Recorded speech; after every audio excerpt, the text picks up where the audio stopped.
Antes que o tempo começasse, antes que houvesse luz, som ou matéria, havia apenas o Eterno. E no Eterno, o Espírito de Deus pairava sobre o caos, preparando o invisível para se tornar visível. Este capítulo revela o início de tudo, não apenas do universo, mas da presença ativa do Espírito Santo na história da humanidade. Inscreva-se no canal e comente de onde você está assistindo. Sua participação fortalece esta jornada de fé.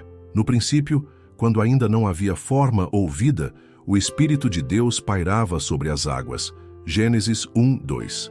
Ele não foi criado. Ele é eterno, coexistente com o Pai e o Filho. Sua presença é o primeiro movimento registrado nas Escrituras, indicando sua participação ativa na criação do mundo. Estilo adoração. O termo hebraico ruach, traduzido como espírito, também significa vento ou sopro.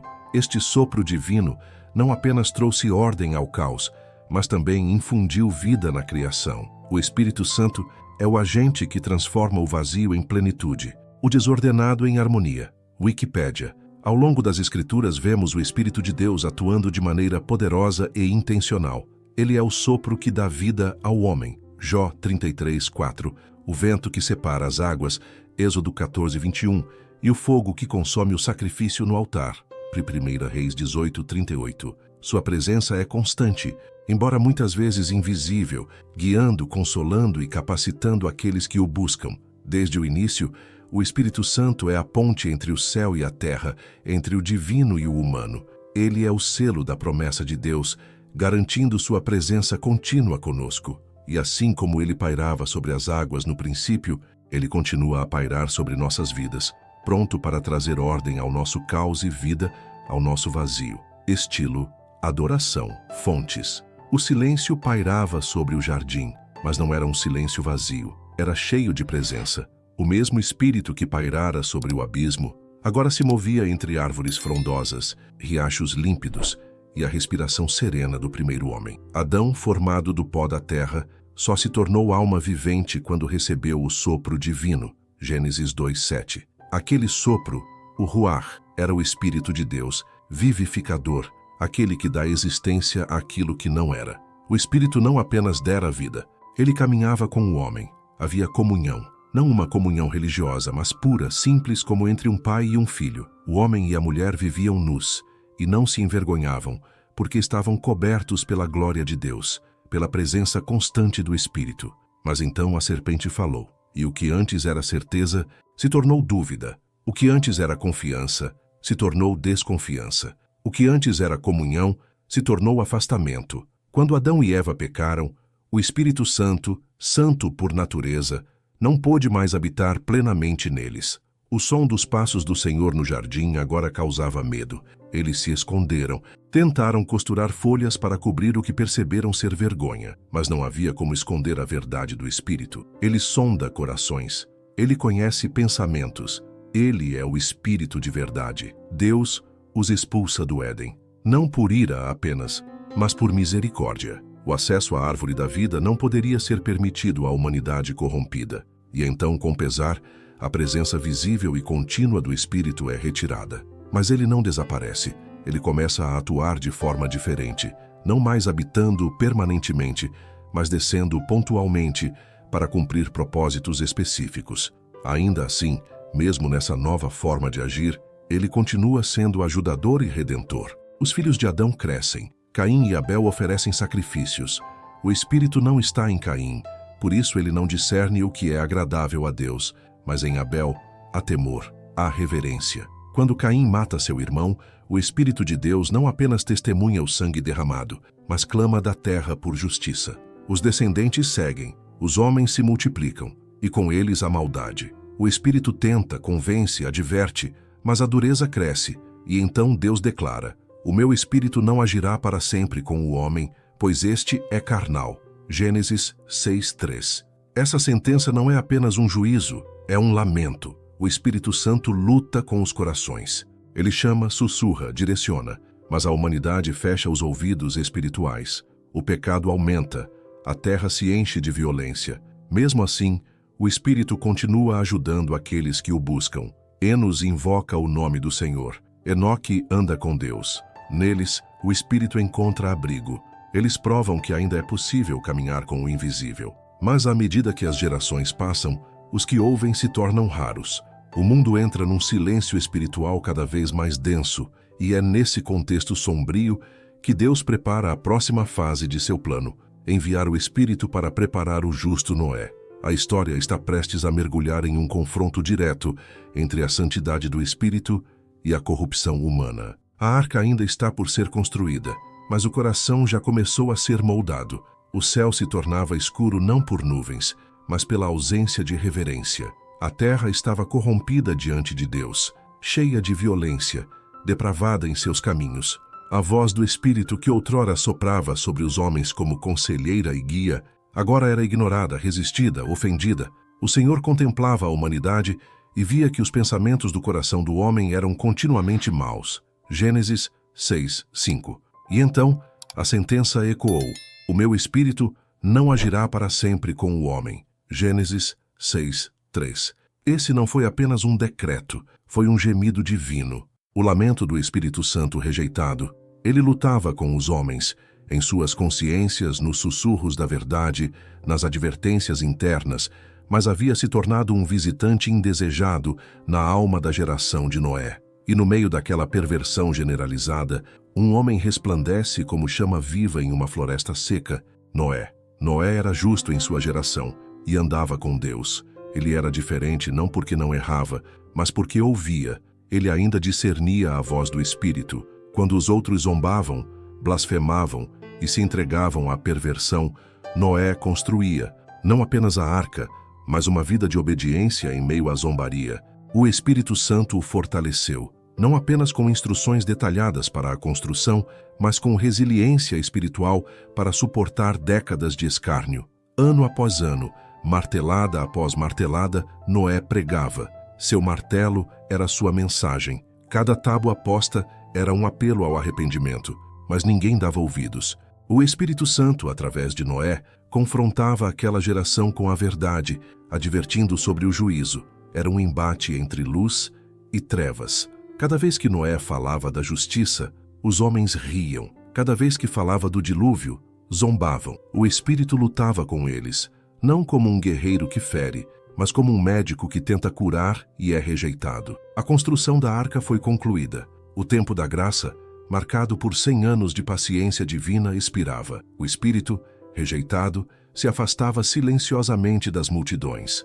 Mas sobre Noé e sua casa repousava a promessa: entra tu e toda a tua casa na arca, porque te tenho visto justo diante de mim nesta geração. Gênesis 7:1. Quando Noé entrou, os céus se fecharam, não apenas com nuvens, mas com juízo.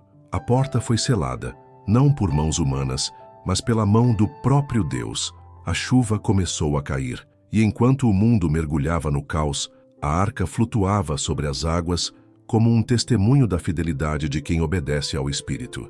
Ali dentro, cercado por animais, esposa, filhos e noras, Noé orava, e o Espírito estava com ele. O mesmo Espírito que pairara sobre as águas da criação, agora pairava sobre o dilúvio, preservando a semente da nova humanidade. O julgamento havia vindo, mas com ele uma promessa.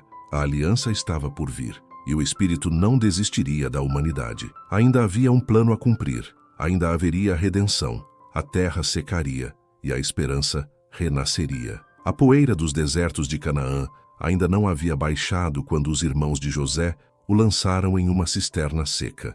O filho sonhador de Jacó, odiado por sua verdade e pelo brilho de algo que nem ele compreendia completamente, foi vendido como escravo. Seus olhos, ainda jovens, viram o céu se apagar entre as paredes da humilhação. Mas mesmo ali, o Espírito de Deus estava com ele. A Bíblia não registra que José reclamou, nem quando foi traído, nem quando foi esquecido. O Espírito, que já havia se revelado por meio de sonhos proféticos, agora o sustentava silenciosamente com sabedoria e discernimento. Em meio à escuridão egípcia, onde deuses estranhos eram cultuados e a injustiça era rotineira, José mantinha o temor do Senhor, porque o Espírito o capacitava a ser fiel, mesmo onde tudo conspirava contra a santidade. Na casa de Potifar, ele prosperou. A integridade florescia em sua conduta, mas a injustiça logo bateu à porta. Caluniado pela esposa do oficial, José foi lançado na prisão. Mais uma queda, mais um teste, e mais uma vez, o Espírito o sustentava. Foi nas masmorras que os dons espirituais começaram a se manifestar com maior intensidade. O Espírito que dá vida também revela mistérios. José interpretava sonhos, primeiro os de outros presos, depois o do próprio faraó. Quando o soberano do Egito teve um sonho inquietante, ninguém conseguiu interpretar. Magos e sábios falharam, mas então o copeiro se lembrou. Há um homem na prisão que interpreta sonhos e nele há o Espírito de Deus. José é chamado, e ali diante da figura mais poderosa da terra, ele não se exalta, não se engrandece. Ele declara: isso não está em mim. Deus dará resposta favorável a Faraó. Gênesis 41:16. E o Espírito de Deus fala por sua boca. Ele revela não apenas o conteúdo do sonho, mas o plano de salvação de uma geração inteira. Faraó reconhece: acharíamos um homem como este, em quem há o Espírito de Deus, do cárcere ao trono, da prisão ao palácio. Mas não foi o braço humano que o levantou, foi o Espírito Santo que o capacitou para o impossível. E José, agora como governador, não se vinga dos irmãos. Ele perdoa, porque o Espírito que revela também transforma o coração. Anos depois, ao rever seus irmãos que o venderam, José chora. Mas suas lágrimas não são de ódio, e sim de compaixão. Ele vê com os olhos do Espírito, olhos que discernem o propósito em meio à dor. Ele declara: vós, na verdade, intentastes o mal contra mim, porém Deus o tornou em bem para fazer como se vê neste dia, para conservar muita gente com vida. Gênesis 50:20. José entendeu. O Espírito não apenas o livrou, o preparou. O Espírito não apenas revelou o futuro, trabalhou no seu presente, moldando-o à imagem de um servo fiel. Na terra dos deuses estranhos, um homem cheio do Espírito de Deus foi usado para preservar a linhagem da promessa, uma linhagem da qual viria o Messias, uma linhagem que nunca teria sobrevivido, se não fosse pelo Espírito que capacita os humilhados para se tornarem instrumentos vivos do plano eterno. E o mundo ainda não sabia, mas o mesmo Espírito continuaria soprando. A próxima geração clamaria, e Deus responderia. O ciclo era sempre o mesmo: pecado, opressão, arrependimento, livramento. O povo de Israel, recém-estabelecido na terra prometida, esquecia-se de Deus assim que alcançava a estabilidade. Abandonavam os mandamentos, buscavam os deuses das nações vizinhas e caíam sob o jugo dos inimigos. E então clamavam, gritavam, choravam. E Deus, fiel ao seu caráter, enviava o Espírito, mas não da forma como antes. Agora, o Espírito Santo vinha sobre homens e mulheres comuns, levantando-os como libertadores. Os juízes de Israel. O primeiro a ser movido foi Otoniel, Juízes 3:10. As Escrituras dizem: veio sobre ele o Espírito do Senhor, e ele julgou a Israel e saiu à peleja. Não era sua força, era o Espírito. E por 40 anos houve paz. Mas o povo pecava novamente. Depois veio Débora, profetisa e juíza, e junto dela, o Espírito moveu Baraque. Israel enfrentava o domínio cruel de Jabim e Sísera. Mas com uma palavra inspirada por Deus, Débora convoca coragem, fé e obediência. O Espírito levanta líderes improváveis para missões extraordinárias. E então, Gideão, o menor da casa mais pobre, escondido, malhando trigo no lagar para não ser visto pelos midianitas. Um anjo o chama de homem valente, mas ele se vê como fraco. Porém, algo muda. Então, o Espírito do Senhor revestiu a Gideão. Juízes 6:34. De um camponês temeroso, ele se torna um guerreiro da fé. Ele destrói o altar de Baal, vence exércitos com apenas 300 homens, mas não pela espada, pelo Espírito que o guiava com estratégia divina. Outros se levantam. Jefté, desprezado pelos irmãos, é convocado quando Israel se vê em perigo. O Espírito vem sobre ele e o capacita. A vitória é de Deus, mas as dores pessoais também fazem parte da história. Jefté carrega feridas profundas. O Espírito usa quem o mundo rejeita, mas exige fé e obediência. E por fim, Sansão, desde o ventre separado para Deus, ungido com força sobrenatural, mas também um retrato doloroso do que acontece quando se entristece o espírito. Ele mata 1000 homens com uma queixada de jumento, carrega portões de cidades, mas se envolve com Dalila, brinca com o pecado. E um dia o espírito se vai, e Sansão nem percebe. Seu cabelo é cortado, sua força o abandona. Ele é preso, cego, humilhado. Mas ali, em meio às ruínas do seu próprio fracasso, Sansão clama, e o Espírito ouve: Senhor Deus, lembra-te de mim. Fortalece-me agora só esta vez. Juízes 16, 28. E a força volta, e com um último ato de fé, Sansão derruba os pilares e destrói os inimigos de Israel. Ele morre, mas morre redimido. O Espírito que liberta também julga. Ele ajuda com força, estratégia e coragem, mas só permanece onde há obediência. O livro dos Juízes termina com uma frase que revela o caos espiritual da época. Cada um fazia o que parecia reto aos seus próprios olhos. Mas mesmo nesse cenário, o Espírito continuava ativo, buscando corações dispostos, mesmo que imperfeitos, para realizar a vontade de Deus. E embora o povo insistisse em se desviar, Deus ainda tinha um plano. Ele levantaria não apenas juízes, mas reis, profetas e um ungido, através de quem o Espírito agiria em plenitude. A promessa ainda estava viva, e o Espírito, ainda que rejeitado por muitos, nunca deixaria de agir. A era dos juízes havia passado, deixando atrás de si rastros de sangue, idolatria e clamor por direção. O povo de Israel, cansado da instabilidade, pediu um rei, não porque queriam seguir a Deus com mais fidelidade, mas porque queriam ser como as outras nações. 1 Samuel 8:5. Era um pedido contaminado pelo orgulho e pela falta de discernimento. Mas Deus, em sua soberania, não os rejeita. Ele permite. E começa então uma nova fase, a unção real pelo Espírito Santo. Saul foi o primeiro, alto, imponente, admirado. E quando o profeta Samuel o ungiu com azeite, declarou: O Espírito do Senhor se apoderará de ti, profetizarás com eles, e serás transformado em outro homem. 1 Samuel 10:6.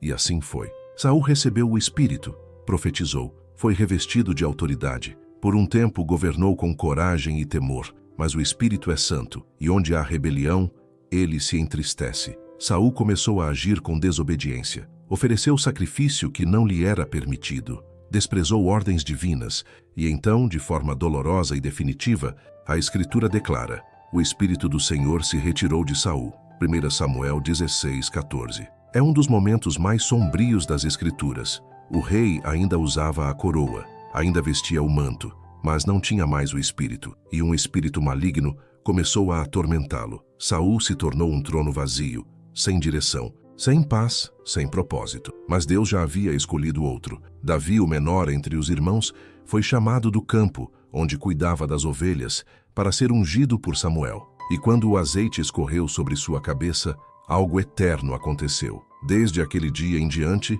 o Espírito do Senhor se apoderou de Davi. 1 Samuel 16:13. A partir desse momento, Davi seria conduzido pelo Espírito, na batalha contra Golias, nas perseguições por Saul, nos salmos escritos em caverna e silêncio. O Espírito Santo o ajudava não apenas como guerreiro, mas como adorador, intercessor e líder com coração sensível a Deus. Mesmo em seus pecados, como no episódio com Batseba, Davi não justificava, não resistia, não endurecia o coração. Ele chorava, se quebrantava, e em sua oração mais profunda, ele suplica: Não retires de mim o teu Espírito Santo. Salmo 51:11. Davi sabia, sem o Espírito não havia governo, não havia música, não havia vida. O Espírito também se derramava sobre os profetas, que se levantavam em tempos de crise para confrontar reis, denunciar pecados, consolar os aflitos e anunciar o que viria. Isaías, Jeremias, Ezequiel, todos movidos pelo Espírito de Deus. Isaías escreve: O Espírito do Senhor repousará sobre ele, espírito de sabedoria e entendimento, de conselho e fortaleza, de conhecimento e de temor do Senhor. Isaías 11:2. Anunciando assim a vinda do Messias, que seria ungido em plenitude. Jeremias fala de fogo nos ossos, impulsionado pelo Espírito a pregar, mesmo quando sua alma desejava calar. Ezequiel vê visões. É levantado do chão pela mão do Espírito e proclama a promessa de um novo coração e de um novo espírito. Esses homens não falavam por si, falavam por meio do Espírito.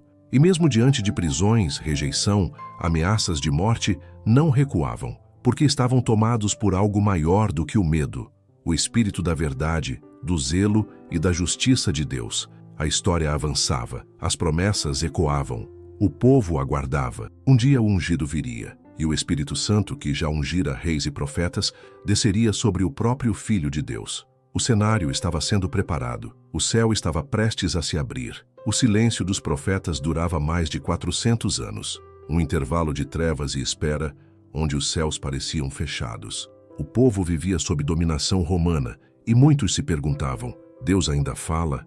Ainda age? O Espírito ainda se move entre os homens? Até que numa pequena vila da Galileia, o Espírito Santo visita uma virgem chamada Maria. Não há relâmpago, não há terremoto, apenas a palavra de um anjo e a ação do Espírito.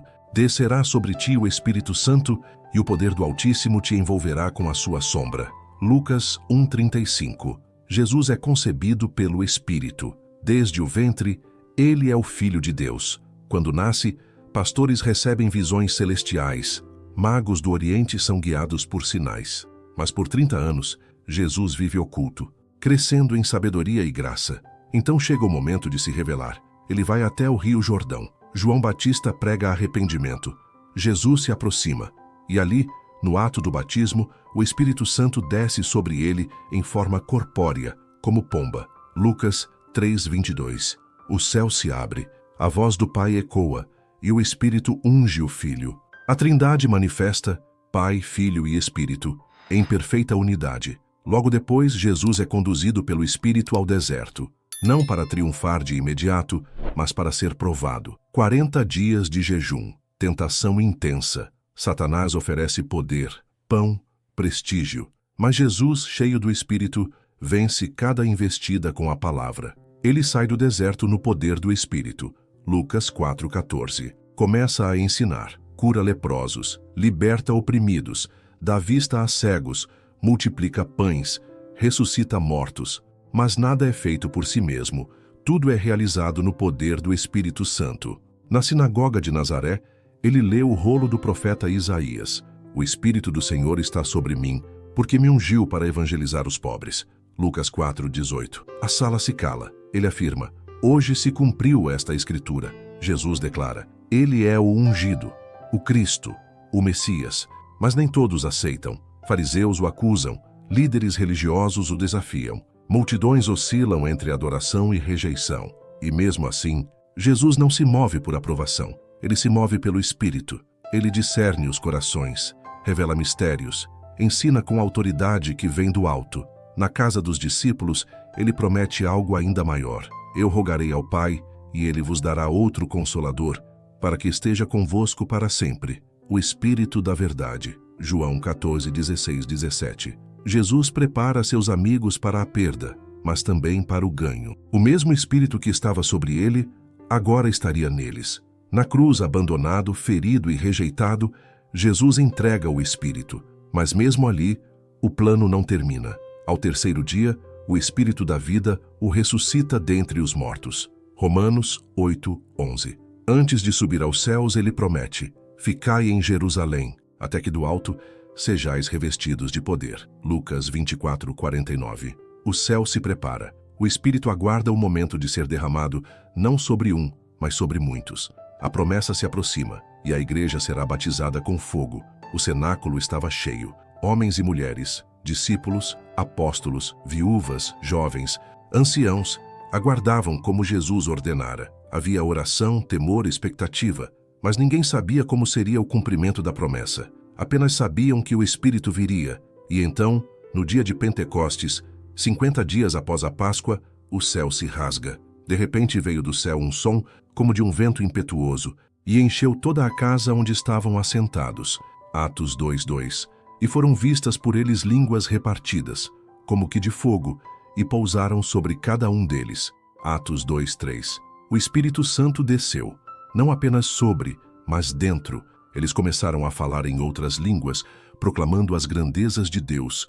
Não era confusão, era revelação. Povos de diferentes nações ouviam a mensagem em seus próprios idiomas. Pedro, o mesmo que havia negado Jesus, agora se levanta com ousadia e proclama: isto é o que foi dito pelo profeta Joel: derramarei do meu espírito sobre toda a carne. Atos 2:17. 3.000 almas se rendem naquele dia. O espírito que habitava em Jesus agora habita na igreja. A partir daquele momento, Os discípulos já não eram mais homens comuns.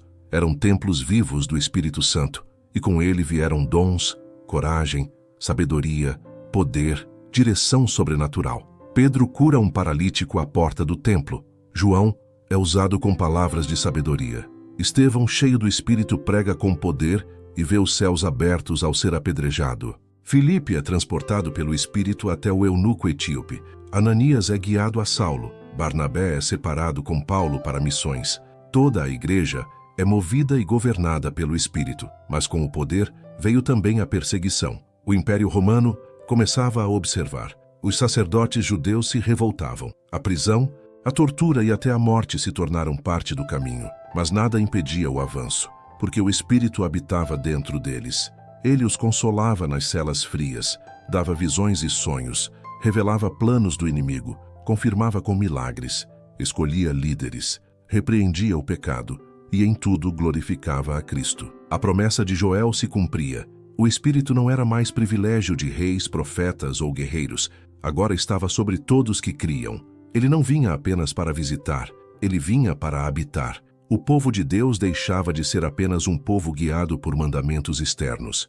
Agora, cada coração transformado se tornava morada do Deus vivo. A igreja estava nascida, e a história do Espírito com a humanidade alcançava um novo patamar, íntimo, permanente, revolucionário. Mas o caminho seria doloroso, porque o mundo resistiria. Mas o Espírito, agora dentro dos filhos de Deus, jamais seria silenciado. Jerusalém fervia. A fúria dos religiosos não cessava. As ameaças se multiplicavam. Mas dentro da igreja, algo mais poderoso do que o medo ardia: o fogo do Espírito Santo. Estevão, um homem cheio de fé e do Espírito, foi escolhido para servir mesas, mas acabou sendo voz profética em praça pública. Suas palavras cortavam como espada. Ele não temia os poderosos. Não falava por si. Falava porque o Espírito o enchia. E então veio a ira. Pedras começaram a voar.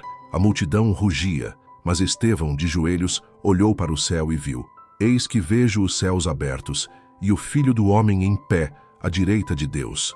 Atos 7:56. Ele orou por seus algozes e entregou seu espírito. Seu sangue foi semente. A igreja chorou, mas o Espírito os consolou. A perseguição se espalhou.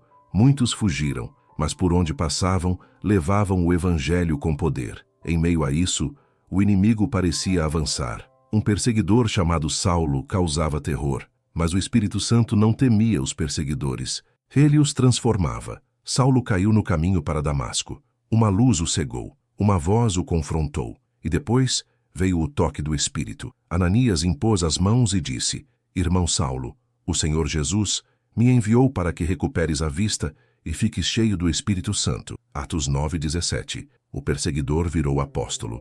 O matador virou missionário, e Paulo se tornou um instrumento poderoso nas mãos do Espírito. Ele foi guiado por visões, proibido de entrar em lugares pelo Espírito, conduzido a fundar igrejas, escrever cartas, resistir a prisões, açoites, naufrágios, mas nunca sem direção sobrenatural. O Espírito falava, o Espírito guiava, o Espírito fortalecia. Enquanto isso, Pedro recebia revelações que quebravam preconceitos. Gentios recebiam o Espírito. Cornélio, um romano, viu anjos. Sua casa foi cheia do Espírito, mesmo antes do batismo.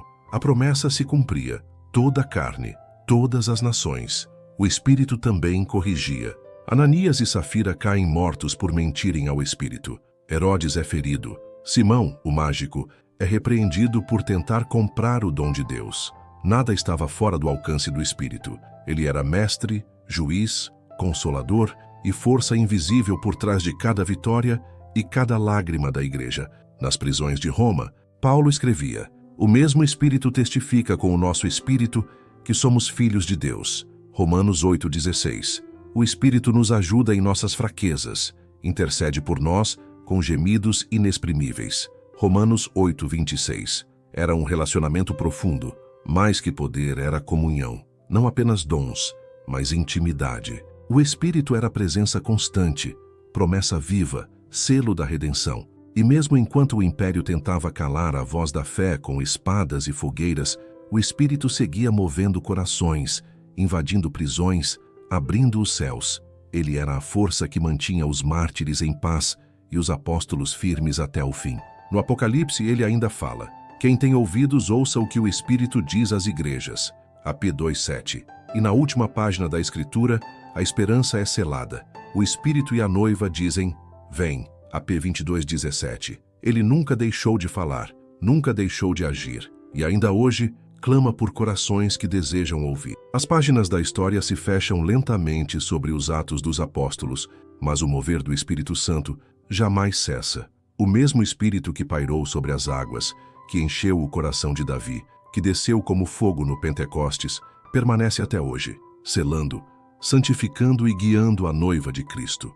A igreja primitiva enfrentava o impensável: prisões, torturas, espadas, fogueiras, cruzes, mas o Espírito não os abandonava. Ele era a presença invisível nas celas escuras, o consolo das viúvas, o poder dos que não tinham forças. João, o último apóstolo, velho e exilado na ilha de Patmos, recebe a maior de todas as visões: Jesus glorificado, andando no meio dos 7 candeeiros. E cada igreja ouve a mesma frase: quem tem ouvidos, ouça o que o Espírito diz às igrejas. Apocalipse 2:7.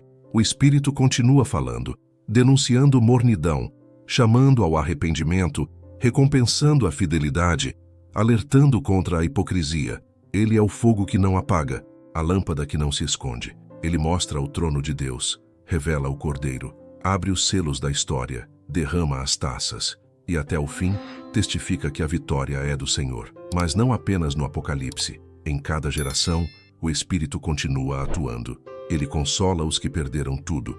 Ele dá sabedoria aos que pregam sem letras, mas com poder. Ele sustenta pais de família perseguidos, mulheres apedrejadas por sua fé, jovens lançados em prisões por amar a Cristo. Ele chora conosco, geme conosco, intercede conosco. Ele não é uma força, ele é uma pessoa. Ele é Deus, e ele permanece. A promessa não foi temporária, ela é viva, eterna e presente. O Espírito Santo habita em cada coração regenerado, selando-o para o dia da redenção. Efésios 1:13-14. Ele não apenas guia, ele transforma. Não apenas visita, ele habita. E no último capítulo da Bíblia, nas últimas palavras do último livro, o Espírito clama com a igreja: vem. Apocalipse 22:17.